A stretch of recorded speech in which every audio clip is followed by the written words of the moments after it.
দাদা, এটা আমাদের পশ্চিম শ্রীরামপুর গ্রাম। এই গ্রামের দীর্ঘ প্রাচীনকাল থেকে আমাদের স্থানে আমরা হিন্দু মুসলমান প্রতিবেশী আমাদের পশ্চিম শ্রীরামপুরে আমরা মিলেমিশে থাকি এবং আমাদের এই কবরস্থান এবং পাশে শ্মশান, লক্ষ্মী মন্দির, ঈদগাহ সব কিছু রয়েছে। কিছুদিন আগে স্যার আমাদের একটাই পাশে লক্ষ্মী মন্দির ছিল, ওই লক্ষ্মী মন্দিরের কিছু অংশ জিনিস চুরি হয়ে গেল। আমরা তত্ত্বাবধান করে খুঁজে দেখলাম, কিন্তু এর এখনও কোনো প্রশাসন থেকেও কোনো কিছু বের হয়নি, আর আমরা এর কোনো কিছু দেখতে পাইনি। আজকে আবার দেখছি আমরা হঠাৎ আমাদের এই এত পুরোনো প্রাচীন কবরস্থান থেকে ঠিক মিডিল অবস্থা থাকে, যেখানটায় মানুষ কবরস্থান মানে একটা শান্তিপ্রিয় জায়গা, যেখানটায় কোনো লোক যাতায়াত করে না। কবরস্থান কেউ মারা গেলে এরা মাটি দিতে আসে, ঠিক মিডিল পজিশন থেকে পুরো ঘুরে বডিটাকে তোলা হয়েছে।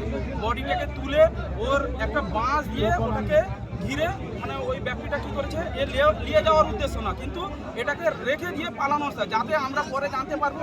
আমরা যখন দেখতে পারবো একটা লাশ তোলা আছে, তাহলে ভাববো নিশ্চয়ই কোনো হিন্দু ভাই এখান থেকে লাশটাকে তুলেছে, তাহলে আমাদের মধ্যে একটা বিভেদ সৃষ্টি হবে। দিলে আমরা এখানটায় মারপিট খুনাখুনিতে আমরা চাই স্যার আমাদের মধ্যে গ্রামের মধ্যে সব কিছু শান্তি থাক। এবং আপনারা প্রশাসন দপ্তর থেকে এসেছে, এই মানুষটি কে পাঠিয়েছে, এ কেননা এর মোবাইল আমরা চেক করে দেখেছি, এই মোবাইলে আছে অ্যাক্সিস ব্যাংকের অ্যাকাউন্ট এবং যথেষ্ট ভদ্র ব্যক্তির পরিচয়। আমরা চাইছি এই মানুষটার পিছনে কে পাঠিয়েছে বা আমাদের এই শান্তিপ্রিয় গ্রামকে কে এত অশান্তি লাগানোর চেষ্টা করেছে। আমরা এখানে আমাদের স্যাররা এসছেন, ওনাদের বক্তব্য মিডিয়াতে দিন যে আমরা এখান থেকে ওই ব্যক্তিটাকে নিয়ে যাব এবং শান্তি সম্পূর্ণভাবে যাতে এর আগে সঠিক তদন্ত হয়, সম্পূর্ণ এর তথ্য না যাচাই করে ওই ব্যক্তিটাকে ছাড়া যাবে না। এবং ওই ব্যক্তিটি ওর আগে কি ঘটেছে না ঘটেছে বা এর পুনরায় আর কোথায় কত কবরস্থানে এইভাবে তুলেছে, দাঙ্গা লাগানোর চেষ্টা করেছে, এটা আমরা সঠিক তথ্য জানতে চাই। আরেকটা বিষয় হচ্ছে, ওই লোককে দেখে কি অনুমান করা যাচ্ছে কোনো তান্ত্রিক বা আচার সঙ্গে? ওই লোককে স্যার তান্ত্রিকও মনে হয় না, পাগলও মনে হয় না। ও লোকটা সরাসরি আমাদের এই শান্তিপ্রিয় জায়গার মধ্যে আমাদের মধ্যে গন্ডগোল এবং বিভেদ লাগানোর সৃষ্টির চেষ্টা করছে।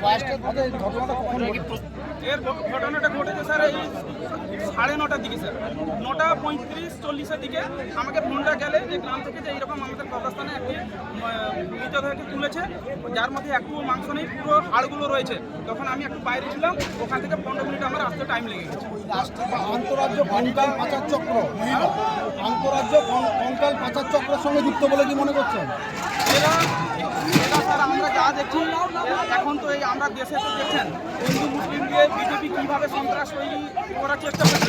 এরা চাইছে আমাদের মধ্যে আবার একটা শান্তিপূর্ণ জায়গাকে সন্ত্রাস সৃষ্টি করে আমাদের মধ্যে আমাদের শান্তিটাকে নষ্ট করে সব কিছু ধ্বংস করতে চায়। আপনার নাম? আমার নাম মির্জা ইসমাইল বেগ, 4 নম্বর রায়পুর জিপি যুব সভাপতি এবং পশ্চিম শ্রীরামপুরের মেম্বার।